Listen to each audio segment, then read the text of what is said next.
Today we're going to get all this horse manure piled up to make compost. Hi, welcome to the Daddykirbs farm. We have 2 horses and they make a lot of poop. It's always a challenge to figure out how to manage that. Some people pile it up, throw it away in dumpsters. Other people just spread it out on the fields. But for me, I like to turn it into compost. I'm going to show you in this video how I'm going to combine some local resources of tree leaves in with the horse manure to make a large compost pile that I can turn with the tractor and make some good dark compost that we can put on our orchard and gardens. Here in my trusty little blue farm truck, I have piled up some bags of leaves. These leaves were given to me by a friend, a co-worker who lives in a suburban neighborhood, and they often will pile up their leaves, bag them, and put them on the curb for the city to take away. But he brings them to work in his pickup so I can bring them home in mine and put them to use on my farm.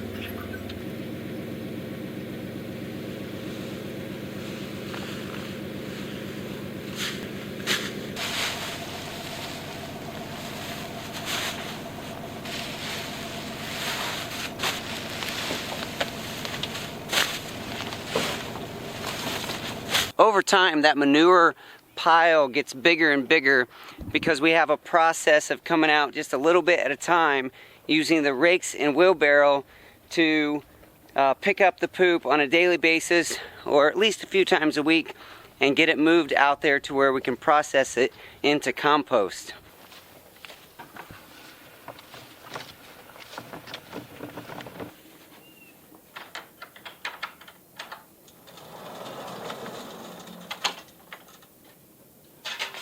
There's a few tools that make that job a lot easier. One is this style of wheelbarrow that loads and dumps really easily with the tall wheels, a regular yard rake, and a manure rake or scoop. This particular rake is made by Root Assassin, and we really love this product. Root Assassin, the company that sent me this rake, sent me one rake a while back, and we did a little product review, and we really liked the product. And I called him at one point and said, hey, we like that, but we have 3 people raking manure and only 1 rake. He said, that's okay, I'll send you 2 more. And he did that with no expectation, no obligation to do any further videos, but I thought it would be really nice to at least mention them in another video. So here it is. If you need a manure rake, check them out. Our normal process is to get 1 person on a yard rake and start raking things up, and 2 people on the manure rake and getting the manure picked up from the piles and put into the wheelbarrow. Once the wheelbarrow is full, we'll take it over to the place where we're just going to dump it and wait for it to be turned into compost. There are a few things to remember when making compost with manure. 1, you don't have to have manure to make compost. You can use an activator in the compost like green grass. Green grass, lawn clippings added to a pile of dry leaves makes great compost. The reason a lot of people use manure is because it's available, and it also makes great compost. Another thing to remember is that if you're not absolutely certain what foods the animal was eating in order to make that manure, you may not want to use it on your gardens, because if a horse or cow is eating grass or hay from a field that was sprayed with herbicides, those chemicals can persist through the animal and still be viable in the manure. So when you're spreading that manure compost with those chemicals in it onto your garden, you might be inhibiting the growth of your veggie plants.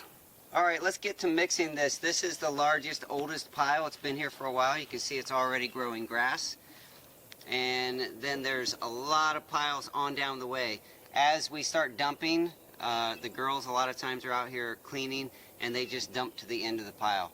I'll come in with the tractor, scoop it all up, and we'll mix in the leaves as we go.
Now that that pile's all mixed up, I want to point something out. You notice there at the end when I was mixing it and I had it piled in a great big mountain, I could have left it like that, but what I've noticed is when I make compost piles, I knock the tops off so they're kind of flat, even concave a little bit, and that helps the rainwater to sit on and soak through the pile instead of just shedding off the sides. That keeps the pile more moist and I don't have to work it as much. That pile is done and ready to sit for a while to turn into compost. I do expect that one to get hot, and when I say that, what I mean is that the bacteria and all that's in there is going to heat up and go through the process of decomposition, and that's maintaining a hot pile. I'll probably turn it a few times in the next couple months to keep that working at a steady pace and maintain that pile as a hot pile. It'll break down faster and I can use it faster. But I want to show you another pile that I have. It's mostly wood chips and what they call arborist chips. It's a truckload of mulch and leaves that were brought out by an arborist. They're the people that go around and trim trees and clean things up. They can drop piles of this material, wood chips, on your land, and if you let it sit and don't mess with it, it becomes like a cold compost pile. It might get a little hot, but over time it cools off and you don't have to maintain it. So I'm going to show you this pile and show you, I'm going to get my hands in this pile and show you what kind of compost is already in there. This is it right here. It's actually compressed a lot over time. It's broken down. It was a much larger pile, but I'm going to get in here and show you what kind of soil is already, I can tell just from the outside how much soil this is turning into beautiful compost and soil. Just taking that top layer of mulch off that hasn't broken down, you can already see worms and different things in here. That is beautiful compost. This is just mostly wood chips that were brought in on a truck and left to sit. That I will put on my garden this spring. Another question I'd like to answer before I go is that I can already visualize some of the comments, and some of you are going to be asking, well, how do I maintain a pile that is not so big because I don't have a tractor, I don't have land, I don't have horses? And that's okay, because what I've noticed is that if you have a pile that has green grass clippings, leaves, and other things like that in there, and mix it to like 1 to 25, meaning a little bit of green grass clippings with a whole lot of brown leaves, and mix that all together and put it in a pile that is approximately 3 or 4 feet wide by 3 or 4 feet tall. Manage that pile with a pitchfork and turning it every few days, at least once a week, and you're going to find that that turns into beautiful, beautiful compost for your garden, and you won't have to work with all of this.